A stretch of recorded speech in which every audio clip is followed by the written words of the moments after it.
Good Morning Business. Business Plan.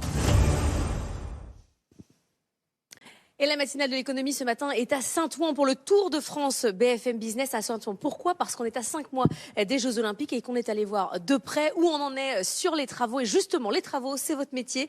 Marion Lepol, vous êtes directrice générale adjointe de Solideo, la société de livraison des ouvrages olympiques. Donc c'est vous qui gérez tous ces bâtiments qui vont servir notamment pour les athlètes. Le chantier titanesque, 70 ouvrages, 2 nouveaux quartiers, 8 piscines, 15 stades, je cite que ça, mais c'est énorme. Il y a 6 ans, quand on vous dit qu'il va falloir construire tout ça, parfois en créant de toutes pièces, dans les endroits où il n'y avait rien, est-ce que franchement, vous diriez que dans 2 jours, vous donnez les clés au président de la République ? Alors il y a en 2018, après avoir eu les Jeux, on a réfléchi à tout ce qu'il fallait construire ou rénover. Donc un ouvrage olympique, c'est un bâtiment qui va servir à la fois pour les Jeux et aussi pour les habitants en héritage. Donc au départ, on en a 62. À la fin, on en a 70. Donc on en a eu quelques-uns en plus. Et on est en 2018, on fait le planning, on fait le budget et on se dit, nous, on va y arriver. Tout le monde nous dit, non mais vous n'allez pas y arriver, c'est pas possible de faire ça en 6 ans. Normalement, il faut 20 ans pour le faire, vous allez vous planter, vous n'allez pas y arriver. Finalement, on a beaucoup travaillé avec de très grands professionnels, on a beaucoup planifié, anticipé, on avait mis du temps pour les aléas et ça nous a permis de réussir à construire, de faire les études, les permis de construire. On a eu le Covid, c'était au moment des permis de construire, on a pu dématérialiser et faire à distance les permis de construire. Ensuite, on a premier coup de pioche sur les différents chantiers et puis la guerre en Ukraine, malheureusement dramatique pour l'Ukraine et des difficultés d'approvisionnement à ce moment-là, donc quelques sueurs froides. On avait encore du temps, les filières se sont réorganisées. On travaille avec les majors de la construction, on a travaillé avec 2500 PME aussi. Donc tout le monde s'est organisé, réorganisé et finalement on a réussi. Et Vous dites on a réussi parce que c'est dans 2 jours, c'est jeudi que le président de la République viendra faire l'inauguration.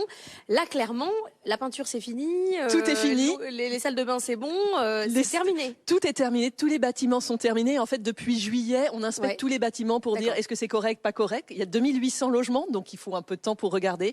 On a fini les routes, on a fini de planter tous les arbres, on plante 9000 arbres et arbustes, on a fini d'aménager les berges de Seine et on avait dit le 29 février on donnera les clés à Tony Estanguet et c'est ce qui va se passer et en plus on a la chance de le faire en présence du président de la République et de tous les élus qui sont près de nous depuis le début dans l'aventure parce que tout ça c'est possible parce que les élus sont là et qu'on a travaillé avec eux puis on avait eu aussi un budget qui a été sécurisé donc on n'a pas eu de problème de budget, on a tenu notre budget. Malgré les problèmes d'approvisionnement, malgré la hausse des matières premières. Malgré tout ça, en fait, comme on avait anticipé beaucoup, par exemple pour les matières premières, tout a été acheté quasiment avant la hausse des coûts. Donc, on a été finalement assez peu impacté. On a eu cette chance-là. Peut-être qu'à 6 mois près, c'était pas la même histoire, mais on y est et c'est une question d'anticipation, de savoir-faire. On a eu 30 000 personnes qui ont travaillé sur les 70 ouvrages olympiques, 3 000 plus spécifiquement sur le village des athlètes.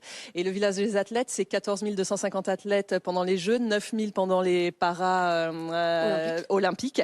Et ensuite, en héritage, on reprend les clés, on transforme, on installe les cuisines, on enlève les cloisons temporaires et on a des habitants qui vont arriver, 6 000 habitants, 6 000 salariés. C'est ça quand même, c'est-à-dire que ce projet, il a fallu le construire dès le départ en pensant court terme et long terme. Il va y avoir, après les Jeux, à nouveau une phase de travaux pour faire en sorte que ces bâtiments aient leur vraie vie, leur deuxième vie, mais qui va être leur vie tout court. En fait, c'est la première fois qu'on travaille de cette façon pour les Jeux et en général aussi dans le bâtiment, c'est de se dire quelle est l'utilisation finale et comment on l'adapte pendant la partie Jeux. On a utilisé un outil juridique pour la première fois qui s'appelle le permis de construire double état. Et ça permet, dès le dépôt de permis de construire, on a la phase finale et la phase pendant le Jeu. Et donc, on a utilisé des cloisons temporaires, par exemple, à certains endroits. On ne met pas les salles de bain, on ne met pas les cuisines, pendant la phase Jeux parce que les athlètes doivent aller manger dans le restaurant. On a des bureaux qui sont aménagés en chambre pendant les Jeux. On a mis des salles de bain et on les enlèvera pendant la phase réversibilité. Donc, on sait déjà qu'à partir du 1er novembre, le Paris 2024 nous redonne les clés et on a un an de réversibilité. Et tout ça est déjà anticipé, financé. Et donc, au printemps, automne 2025, les premiers habitants arriveront. Et donc là, c'est déjà commercialisé pour ces gens qui vont venir s'installer dans ces locaux. Ils savent déjà, ça a été prévendu, ça s'est passé comment? Alors, on a 3 typologies de logements, 25% de logements sociaux, du logement intermédiaire à la location et puis du logement à l'accession. 700 logements qui seront vendus. La première tranche de à peu près 200 logements, c'est en cours de commercialisation depuis juin. Ça se vend tranquillement au rythme qu'il faut. Et puis, ça sera terminé d'être vendu pour septembre-octobre 2025. Bon, pour l'instant, ça a l'air d'un plan parfait qui se déroule à la perfection. Vous savez comment c'est avec les travaux. Il y a toujours un petit problème, il y a toujours un truc qui marche pas. C'est vous aussi qui allez gérer toute la phase d'exploitation quand il y aura les athlètes, quand il va y avoir une canalisation qui va péter, c'est sûr. Alors, on espère bien qu'il n'y aura pas de canalisation qui va exploser. Ça serait vraiment ennuyeux. Une petite fuite, au moins. Donc, en fait, à partir du 1er mars, c'est vraiment le Paris 2024 qui est locataire des lieux et qui s'occupera de tout ça. Donc, ils ont tous les contrats nécessaires, le personnel nécessaire, les sous-traitants nécessaires pour faire face à ces éventuels imprévus. Mais voilà, là, pendant 2 mois, il faut savoir que pour le village des athlètes, on a inspecté vraiment tout.